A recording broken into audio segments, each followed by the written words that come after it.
It's a guy by the name of Joseph Toshlag, who started this little web thing just like ours called the Hearth of Britannia.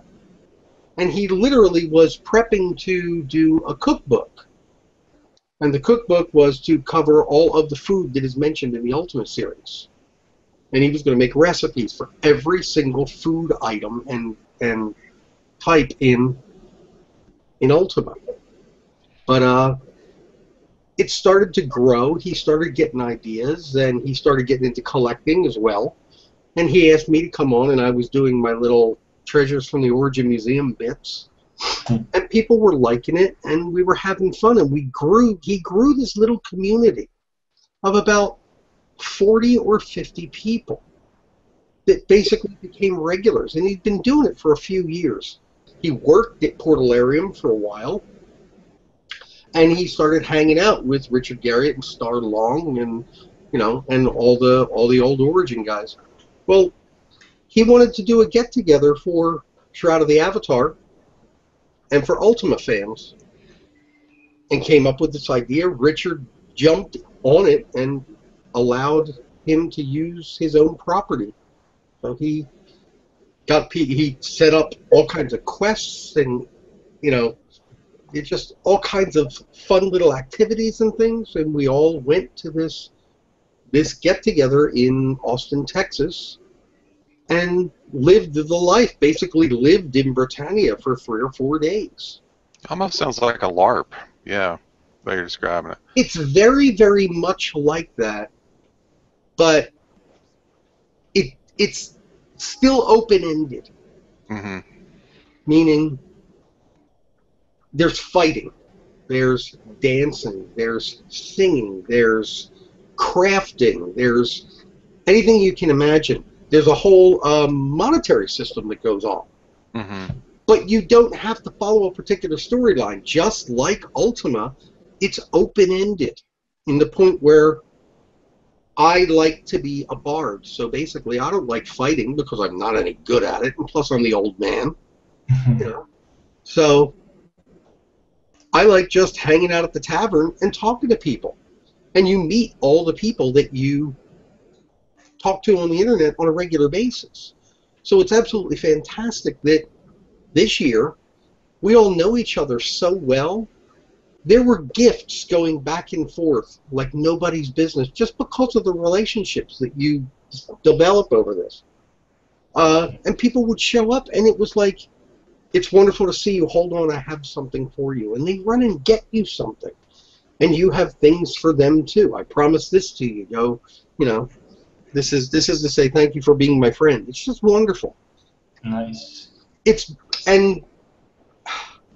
And then there are big events involved in it. We had what was called Capture the Keg, which is about 80 to 90% of all the people that attended, including Richard Garriott and Star Long, all get on a battlefield, and you play by LARPing rules.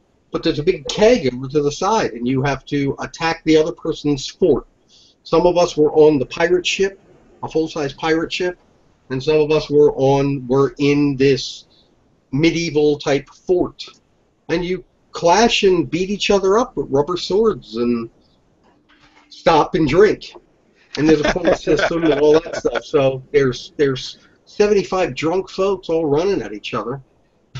Hacking and slashing. It's a blast. It's so much fun. It just sounds like really like my perfect weekend. It really is. It's amazing the friends that you make, the old friends that you meet, and it's just really cool. I mean, like I said, I got sick this last time, but I think it might have been alcohol poisoning related. That's not that's a sucky sick, but at least you had fun getting there. Right. I'm glad that exists, and it's like it cannot escape Richard Garriott that he's generated a fan base that's willing to do this sort of thing. Well, there's two important points. Is that one, he totally gets it. He understands that this is really important. Mm-hmm. because it's, you know, keeping your fan base together is a big deal. Yeah. And two, it's amazing in and of itself. I mean, there hasn't been a major Ultima release in 17 years. Yeah. And the people are still getting together and remembering what it was like and having fun doing it. You know, we're reading Runic. You know? Mm-hmm. We're hanging out reading Ultima Runic. All the signs are in Runic. You know? So you just go and hang out. And plus you get to meet all of the people who made those, who sucked away those hundreds of hours of your lives when you were kids. You say that you were hanging out in the tavern. How elaborate is the tavern? Is it like... Not in the tavern. Okay. Basically, there are... Richard Garriott's land is very, very unusual in the fact that there are... Basically, it's a wooded, treed area, but has outbuildings built on it. Probably 30 or 40 different outbuildings. Every single one of them different, every single one unique. Little fire pits around in different places. There is, let's see. Imagine, if you will, you know how you're driving down the highway and you see that place that sells the garden sheds? Mm-hmm. And most of them are just garden sheds. But the only reason you turn as you're looking down the highway is because there are some of them that you go, first of all, that's huge, and second of all, that looks like a little house. Yeah. You know? That garden shed has windows and a porch on it. Hey, isn't that cute? That one looks like a windmill. How neat is that?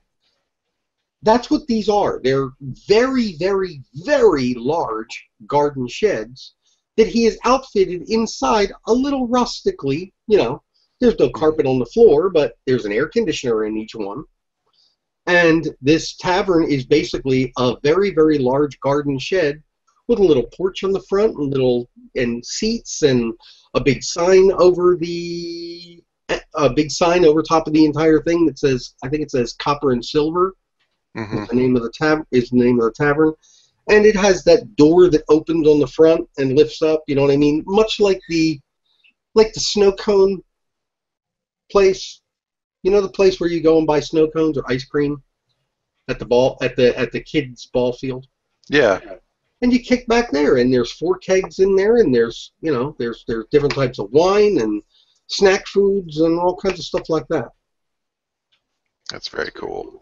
Oh, it's amazing. But on his property, like I said, there's a gypsy wagon that some people were sleeping in.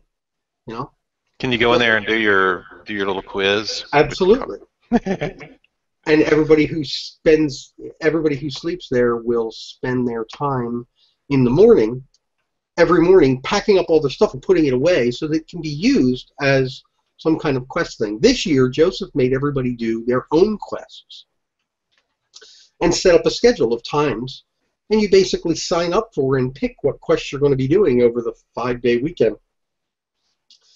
So everybody participated, so you could do whatever you wanted. You could follow these tracks of a fighter or a bard or a magic user.